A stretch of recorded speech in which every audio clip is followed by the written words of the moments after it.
Welcome back to our channel Classify Community. So today we will be doing the lecture 5, that is the damped oscillation, and here we will be doing the subtopics that are we will define with examples the damped oscillation. Next is the derivation of decaying amplitude, and then we will go through the three cases. One is over damping, then is critical damping, and the last but not the least is the under damping.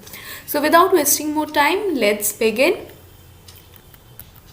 So first of all is what is damped oscillation. So a damped oscillation in which a body executing vibrations, the amplitude keeps on decreasing because of frictional resistance. As in the figure you can see the highest peak is the amplitude. So what happens, it is goes on decreasing, and after some point of time it doesn't occur, or you can say it is die out, and this happens due to the frictional resistance. So that is the statement which is being defined, that a body executing vibrations, the amplitude keeps on decreasing because of frictional resistance to the motion, and hence the vibration die out after some time. The motion is said to be damped by friction and is called damped oscillation. The second point which you need to be remember, that the resisting frictional force is proportional to the velocity of the body. That means whatever the velocity of the body will be is equal to the resisting frictional force. As it is definition with examples, for examples of the damped oscillation are clock pendulum or guitar string. So now let's move on to the derivation of decaying amplitude. So it says that the damped system is subjected to a restoring force which is proportional to displacement but oppositely directed. Read the sentence carefully again. It says that a restoring force, that means a restoring force will be equal to the displacement, but it will be opposite to each other, directed opposite to each other. That means, as here you can see, U is the force constant, or you can say the constant of proportionality, and Y will be obviously the displacement. So here there is a minus sign which depicts that both are oppositely directed. Similarly, a frictional force is proportional to velocity, but here also they are oppositely directed. That's why there is a minus R dy by dt. So here the velocity has been written as dy by dt, and R is the frictional force per unit velocity. And we know that force is equal to mass into acceleration. So we can denote mass as m and acceleration as d square y by dt. So therefore the equation of motion will be, what we will do, we will equate this one equal to this one and this one. So we get m d square y by dt square equal to minus uy and minus r dy dt. Now we will divide the equation by m. So when we divide, so m gets cut, so it becomes d square y by dt square, and this whole thing we will move that side and it will be equal to 0. What happens, as it is being divided by m, it is u by m, so we will represent u by m as omega square. So it is omega square y, and r by m as 2b, so we will write 2b. So the whole equation which we get is equal to 0. That means d square y by dt square plus 2b dy by dt plus omega square y is equal to 0. Now let's move on and see how we can discuss the three cases with that equation, which was the derivation of the decaying amplitude. So now see, the equation which we have got is in the second degree. So what we will do, we will assume that y is equal to ae to the power at, where the capital A and the small a are the arbitrary constant. So when we differentiate this with respect to t, so what we will get, aa e to the power at. So if you haven't forget the differentiation, whenever we do the differentiation of e to the power x, what happens, e to the power x we get as e to the power x, and we again differentiate the power, that is x. So similarly here also we are doing. Now again if we differentiate, we get capital A to the power square equal E to the power at, where now what we will do that we will substitute all of this in this equation. So for d square y by dt square we will equate this one. For this one dy by dt we will equate this one, and for y we will equate this one.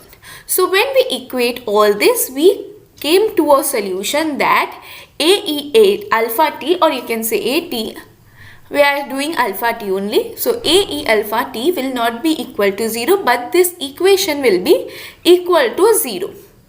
So when we know that alpha is equal to minus b plus minus root under b square minus omega square, w square bracket t.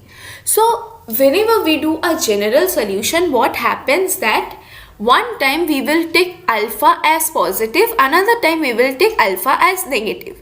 So when we do the general solution for this equation, we get y is equal to a1 exp and alpha one time plus. So minus b plus root under b square minus w square t, plus one time it will be a to exp minus b minus root under b square minus omega square t, which will be our equation t. So here a1 and a2 are the arbitrary constant, and depending upon the value of b and w, we will get three cases, where the first case is b square is greater than w, second case is b is equal to w, and the last case is b square is less than w. So let's move on and see each of the cases. So first one is the case 1 where b square is greater than w. In this case, what happened that alpha when is equal to minus b plus minus root under b square minus w square, when b square is greater than w, that means this will be, if you think this is 16 and this is 4, so what happens, 16 is obviously greater than 4, so we will get a real and it will be and less than b. That means whatever we will get as our answer, it will be less than b and it will be a real number. Now the powers minus b plus root under b square minus w square and another time the minus will both be negative. So the two cases, then one it will be real and it will be less than b, and both the powers will be negative. Thus the displacement y consists of two terms, and hence the displacement y which we are doing, we are getting two terms. That means both of exponentially, both dying of exponentially to 0 without performing any oscillations. That means they will not perform any oscillations and they will die out. And in this case, the rate of decrease of displacement is governed by this term, as the other term is reduced to 0 quickly relative to it. And this case is known as overdamped or deadweight. Okay, and as this type of motion is overdamped or deadweight, for example, what we can say that this case is mainly shown by pendulum moving in thick oil or by a deadweight moving coil galvanometer. Okay, so this line is the example for this case, and these are the basic points for the case 1. Now we will move on to our case 2, which is equal to w. That means b will be equal to w. That means we will put b square is equal to w square in our equation 3. So if you remember the equation 3, that is a1 exp, that minus b whole thing you will write, and then a2 exp, again that minus portion you will write. So when we equate that b square is equal to w square, then here what happens, it doesn't satisfy the equation 1, that means the equation which we got. Let us consider b square minus w square, that is not 0, but this is equal to a very small quantity. So what we will do, as it is not satisfying our equation 1, we will take our b square minus w square as h as a very small quantity. Now that equation 3 will reduce to e minus bt p plus qt. Okay, so it will be reduced to this.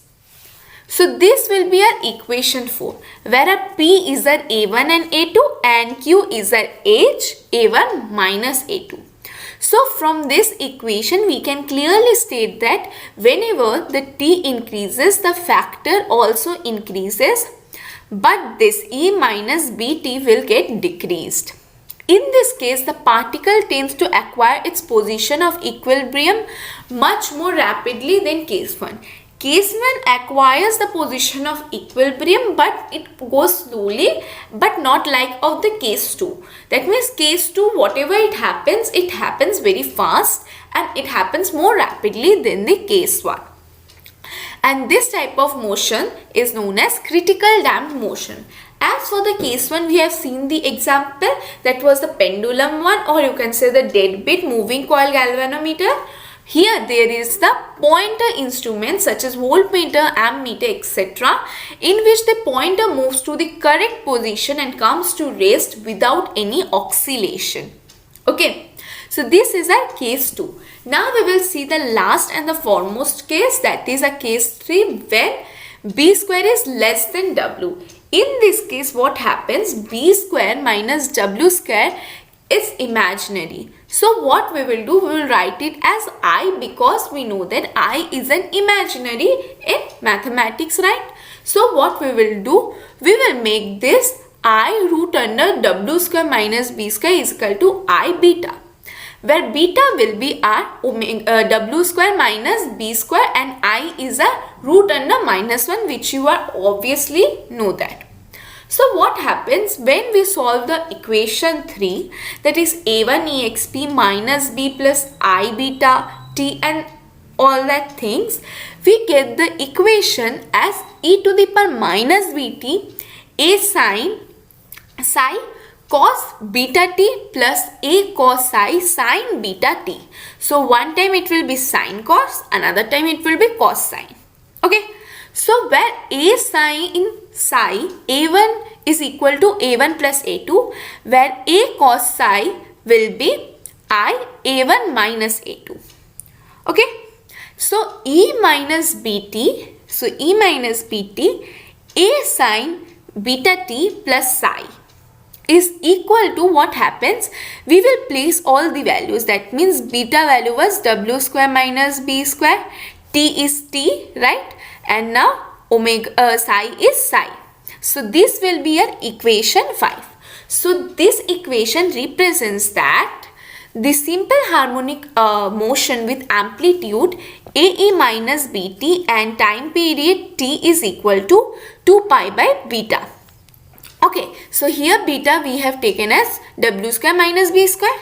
So the amplitude of the motion is continuously decreasing owing to the factor E minus bt. That means the amplitude starts decreasing one by one, and this causes, or this factor is called as damping factor, because of the value of sine, this one varies between +1 and -1.